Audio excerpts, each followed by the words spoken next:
తరుణ్, కోర్టులో ఏం జరిగింది? జడ్జి గారు తీర్పిచ్చారా? డిఎన్ఏ టెస్ట్ రిపోర్ట్లో ఏం నిజం తేలింది? అమ్మా, న్యాయం గెలవడం అంటే గెలుపు ఓటములను లెక్క పెట్టడం కాదు, ఒక ప్రాణాన్ని నిలబెట్టే ఓపిక అని నాకు ఈరోజు అర్థమైంది.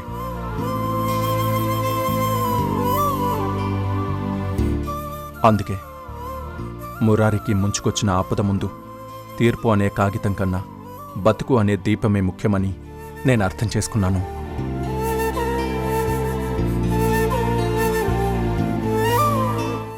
ఇప్పుడున్న క్లిష్ట పరిస్థితిని వివరిస్తూ నేను ప్రభుతో కలిసి తీర్పుని వాయిదా వేయమని జడ్జి గారిని రిక్వెస్ట్ చేశాము. దాంతో ఆయన దానికి అంగీకరించి మురారి కోలుకునే వరకు తీర్పుని వాయిదా వేశారు. మంచి పని చేసావు తరుణ్.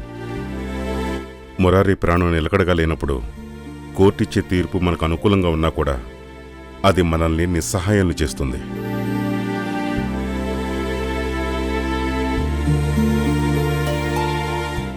అయినా తీర్పు అనేది ఒక గమ్యం అయితే బ్రతుకనేది ఒక దారి.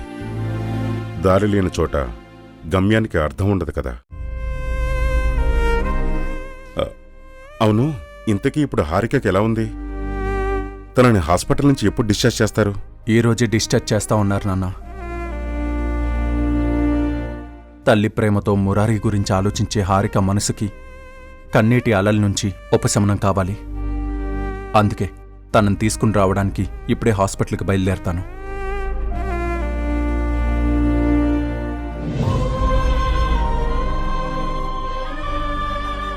నువ్వు ఎక్కడికి రానక్కర్లేదు తరుణ్.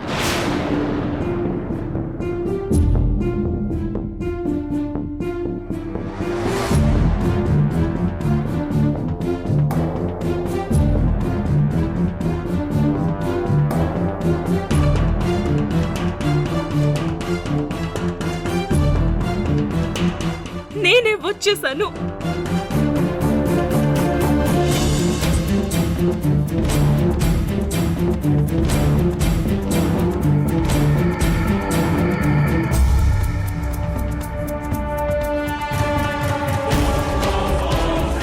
హారిక, హారిక, ఏం జరిగింది? ఆ కన్నీళ్ళేంటి? ఇవి కన్నీళ్లు కావు తరుణ్. మురారి శరీరంలో ఉన్న బ్లడ్ క్యాన్సర్ గురించి తెలిసి నా కళ్ళల్లోంచి ఎగసి పడుతున్న నిప్పు కణాలు.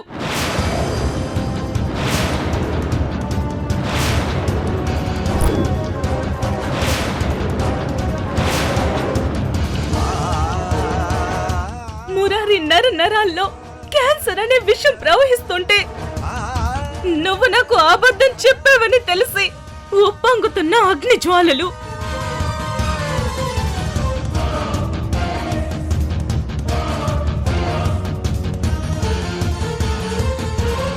ఏం మాట్లాడుతున్నావు హారిక? మురారికి బ్లడ్ క్యాన్సర్ ఏంటి? అయినా నీకు ఈ పిచ్చి ఆలోచన ఎవరిచ్చారు? అసలు ఆ మాట అనే ముందు అది మురారి ప్రాణాల గురించని ఏ మాత్రమైనా ఆలోచించావా?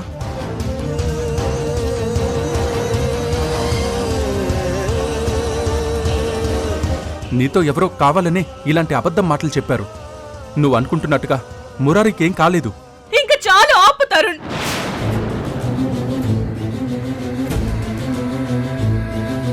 నీ అబద్ధాలని నిజాలు చేసి మురారికి ఏం కాలేదని నమ్మించాలనే నీ తాపత్రయం, భయం రెండు నాకు నీ కళ్ళల్లో స్పష్టంగా కనిపిస్తున్నాయి.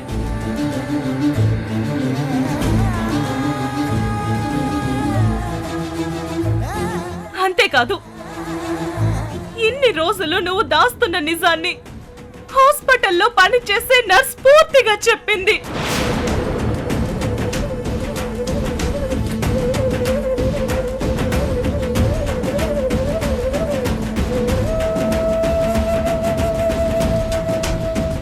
మా బాబుకొచ్చిన జబ్బేంటి? మీ బాబుకొచ్చింది బ్లడ్ క్యాన్సర్.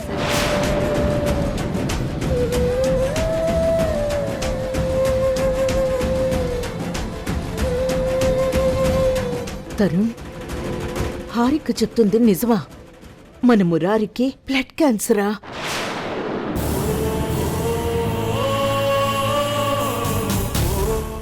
అవునమ్మా, మురారికి బ్లడ్ క్యాన్సర్ అటాక్ అయింది.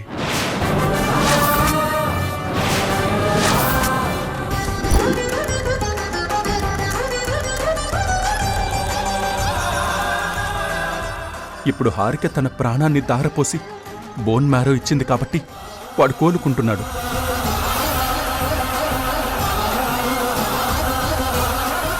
చూడు తరుణ్, ఈ రోజు నాకు తెలిసిన నిజాన్ని అడిగితే ఒప్పుకుంటున్నావు కదా? మరి మురారి నా ప్రాణమని తెలిసిన నువ్వు ఆ ప్రాణం ప్రమాదంలో ఉన్నప్పుడు ఈ నిజాన్ని నా దగ్గర ఎందుకు దాచావు?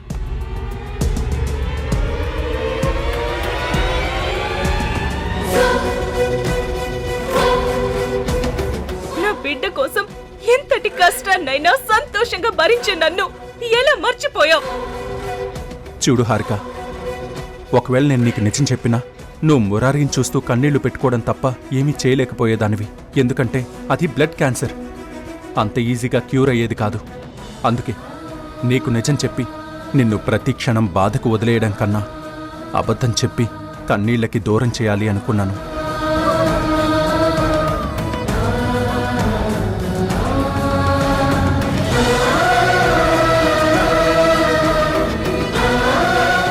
ఒకవేళ నేను చేసింది తప్పు అని నువ్వు అనుకుంటే నన్ను ఎన్ని మాటలన్నా సరే, నేను చేసింది కరెక్టే అని నమ్ముతున్నాను.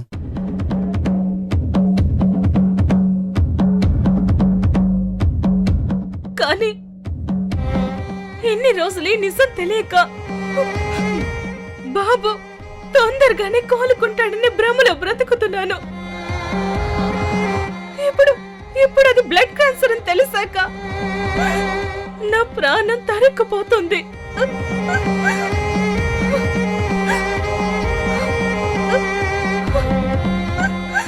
ఊరుకో హారిక, కాలం రాసిన రాతకు మనం బానిసలం అవడం తప్ప ఏమీ చేయలేకపోతున్నామనే బాధ నాలోనూ ఉంది.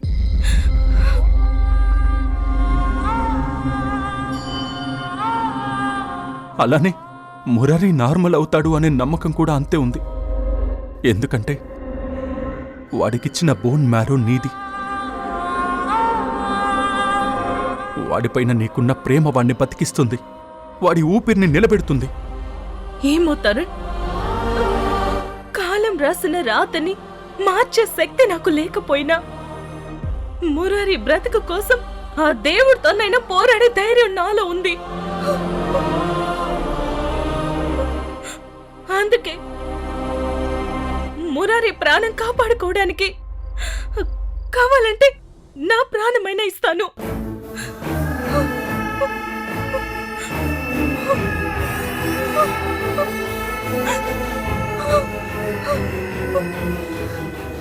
ఎవరికైతే ఈ విషయం తెలియకూడదని ముందు నుండి భయపడుతున్నామో ఇప్పుడు ఈ నిజం వాళ్ళకే తెలిసింది. ఇక్కడ హారిక అక్క పరిస్థితి ఇలా ఉందంటే అక్కడ సునంద గారి పరిస్థితి ఇంకెలా ఉందో.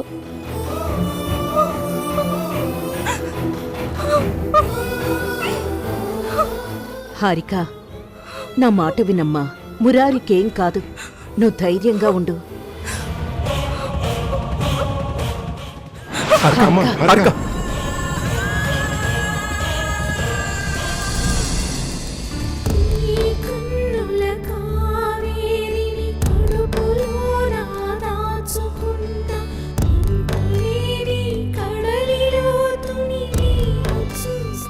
మీ బాబుకి వచ్చింది బ్లడ్ క్యాన్సర్.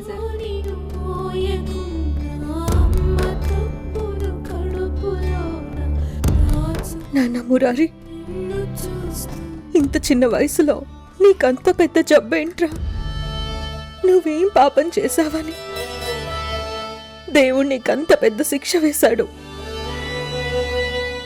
అభం శుభం తెలియని నీకు ఇంత పెద్ద సమస్య పెట్టడానికి అసలు ఆ భగవంతుడికి మనసెలా వచ్చిందిరా? ఇప్పటికే ఇద్దరి తల్లుల మధ్య నలిగిపోతున్న నిన్ను ఈ కాలం సైతం ఎందుకు చిదిమేయాలనుకుందో నాకు అర్థం కావడం లేదు. నీ అమాయకపు నవ్వు చూస్తే ఎవరి మనసైనా కరగాల్సిందే. అలాంటిది ఆ భగవంతుడి మనసు మాత్రం ఎందుకు కరగడం లేదు? ఎందుకు తనకి నీపై జాలి కలగడం లేదు? భగవంతుడా, కావాలంటే నన్ను ఎంతైనా శిక్షించు,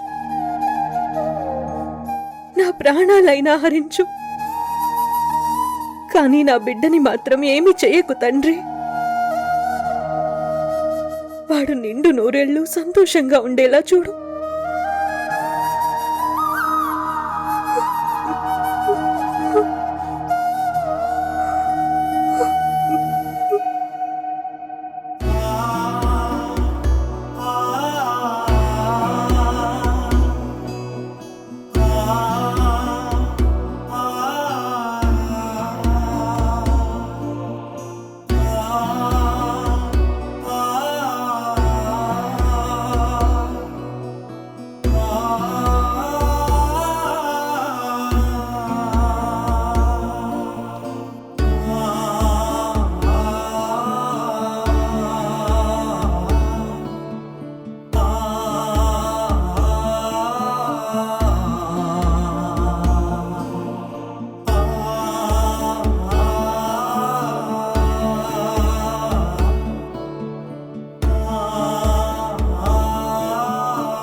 కోర్టులో ఇవాళ కూడా ఏం తేలిచ్చున్నంత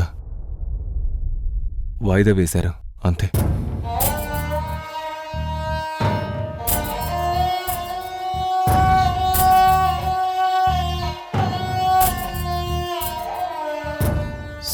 సునంద, ఇప్పుడు మన మురారికి ఎలా ఉంది? ఆపరేషన్ అయిన తర్వాత మురారి ఇంకా స్పృహలోకి రాలేదా? డాక్టర్ని కలిసావా? ఆయన ఏమని చెప్పారు? మీ ప్రశ్నలకి నేను సమాధానం చెప్పే ముందు మీరు నేను అడిగిన ప్రశ్నలకు సమాధానం చెప్పండి. ఏంటి సునంద అది? నిజంగా మురారి నా బిడ్డో కాదో అనే నిజం ఇప్పటి వరకు మీరు నాకు చెప్పలేదు. సరే, అదలా ఉంచుదాం. వీడి జబ్బు విషయంలో కూడా మీరు నా దగ్గర నిజం ఎందుకు దాచారు? ముందు దీనికి సమాధానం చెప్పండి.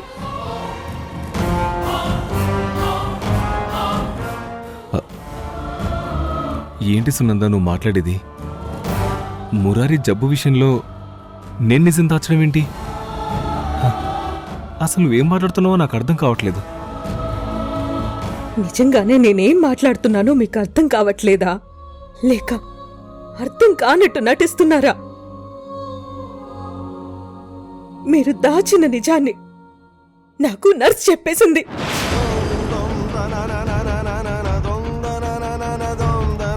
మా బాబుకు వచ్చిన జబ్బేంటి? మీ బాబుకు వచ్చింది బ్లడ్ క్యాన్సర్.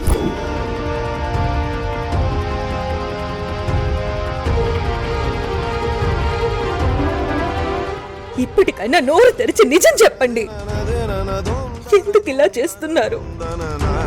మీరు ఎందుకు నా దగ్గర నిజాలు దాస్తున్నారు? చెప్పండి.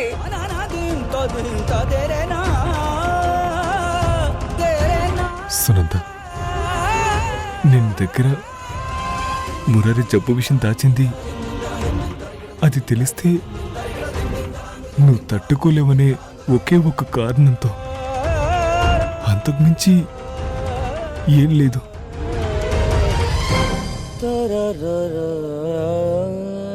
ఆ ఘోరమైన నిజం తెలిస్తే నువ్వు తట్టుకోలేవు, తల్లడెళ్ళిపోతావని ఒకే ఒక్క కారణంతో అలా చేశాను. నిజం దాచి నిన్ను బాధ పెట్టుంటే నన్ను క్షమించేస్తున్నందా?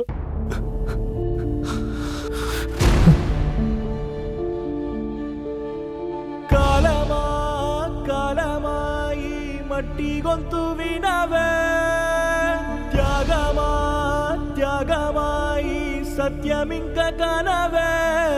ఆ మనసులో కొరత లేదు, కనులలో కలత లేదు.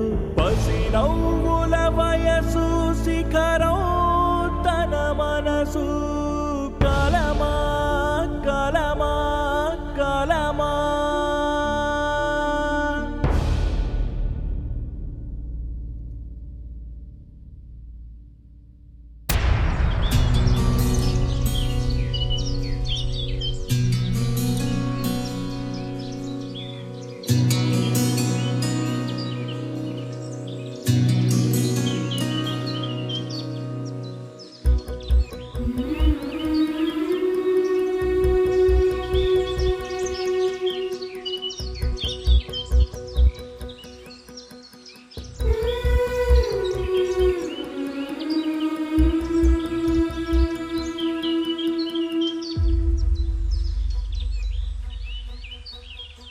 ఏంటుషా, ఎందుకు నన్ను ఇంత సడన్గా గుడికి రమ్మన్నావు? ఎందుకనో తర్వాత చెప్తాను, కానీ ముందు నేను చెప్పినట్టుగా గుడికొచ్చారు కాబట్టి మీకు కౌన్సిలర్ గారి దృష్టిలో మంచి మార్కులు పడతాయి. మార్కుల కోసం తప్పించుకోవడానికి నేనేం స్కూల్ స్టూడెంట్ని కాదు. అయినా మొన్న మీటింగ్లో ఆవిడ నీకన్నా నాకే ఎక్కువ సపోర్ట్ చేసినట్టుగా అనిపించింది. ముందు అవన్నీ పక్కన పెట్టి అసలు పని కట్టుకొని గుడికి ఎందుకు రమ్మన్నావో ముందది చెప్పు. నా జీవితంలో తొలిసారి నన్ను నేను మర్చిపోయిన రోజు ఇది, అందుకే పిలిచాను. తొలిసారి నిన్ను నువ్వు మర్చిపోయిన రోజా? హ, అయినా ఈ మధ్య నీ ప్రవర్తన చూస్తుంటే నన్ను నేనే మర్చిపోతున్నట్టు అనిపిస్తుంది.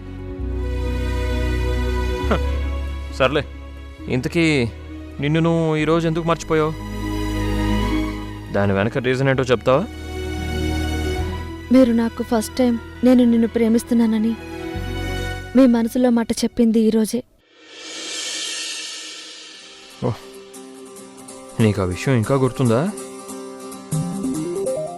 మీరు నన్ను ప్రేమిస్తున్నానని చెప్పిన రోజు మాత్రమే కాదండి, మనం పెళ్లి చేసుకున్న తర్వాత మన జీవితంలో జరిగిన ప్రతి సంఘటన నాకు గుర్తుంది. ఎందుకంటే మీరే నా ప్రపంచం కాబట్టి. నా ప్రపంచంలో మీరు తప్ప ఇంకొకరు లేరు కాబట్టి. నాకు మాత్రమే కాదు, భర్తే జీవితం అనుకున్న నాలాంటి ఆడవాళ్ళు ప్రతి ఒక్కరూ గుర్తుపెట్టుకుంటారండి. సరే, అర్చన చేయించుకుందాం పదండి. వాసవ సుహాస గమన సుధా ద్వారవతి కిరణార్భటి వసుధా అశోక విహిత కృపానానృత. చెప్పండమ్మా. స్వామివారి పేరు మీద అర్చన చేయండి. అలాగే అమ్మా. మనోగీతం ఓం కూజంతం రామ రామేతి మధురం మధురాక్షరం ఆరుహ్య కవితా శాఖాం వందే వాల్మీకి కోకిలం. శ్రీరామ రామ రామేతి రమే రామే మనోరమే సహస్రనామ తత్తుల్యం రామనామ వరాననే. ఆపదామపహర్తారం దాతారం సర్వసంపదాం లోకాభిరామం శ్రీరామం భూయో భూయో నమామ్యహం. భర్జనం భవబీజానాం ఆర్జనం సుఖ సంపదాం తర్జనం యమదూతానాం రామ రామేతి గర్జనం.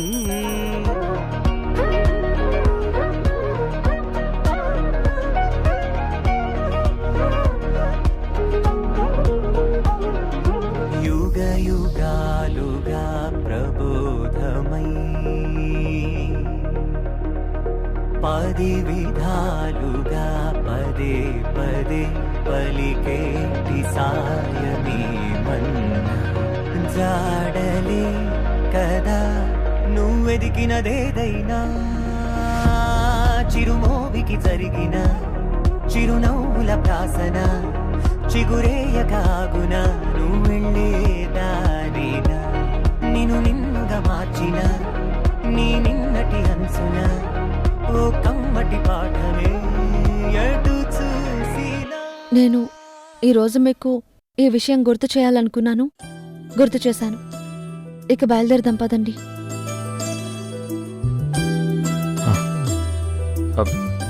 ఉషా ఉషా ఉషా ఉషా, ఏంటండి? ఆ రోజు నా మనసులో మాటని నీకు సరిగ్గా చెప్పినట్టు నాకు గుర్తులేదు. అందుకే ఈరోజు మళ్ళీ నీకు ఆ మాటని చెప్పాలని ఉంది. చూడు షా, నా మనసులో ఎప్పుడూ నీ ఆలోచనలే మెదులుతూ ఉంటాయి. ఇప్పుడు కూడా నువ్వు పెడుతున్న దూరం బాధగా అనిపించినా నీ పైనున్న ఇష్టం ఆ బాధని భరించేలా చేస్తుంది. నువ్వంటే నాకు ఇష్టం ఉషా. నువ్వు ఒప్పుకుంటే మరోసారి నిన్ను పెళ్లి చేసుకొని మళ్ళీ కొత్తగా నీతో జీవితం మొదలు పెట్టాలని ఉంది. గ్రహదోషం వల్ల తప్పు చేసిన నీ భర్త మళ్ళీ ఏ గ్రహదోష పీడన లేకుండా అతను బ్రతికి ఉండాలంటే ఇంకో 3 నెలలు నువ్వు నీ భర్తకు దూరంగా ఉండాలి. ఈ 3 నెలల విరహాన్ని నువ్వు భరిస్తేనే నీ భర్తకు మళ్ళీ ఆయుష్ పెరిగేది.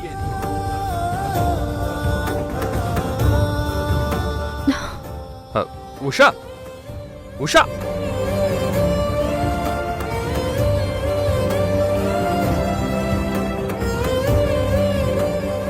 నా బిడ్డకు దూరం అయ్యి క్షణక్షణం నరకం అనుభవిస్తూ నేను బ్రతకలేను. అందుకే ఇలా చేశాను. డిఎన్ఏ టెస్ట్లో నిజం తేలితే జీవితాంతం నా మురారిని గుండెల్లో పెట్టుకుని చూసుకుంటాను. నా కోసం ఈ ఒక్క కోరికను నెరవేర్చు స్వామి.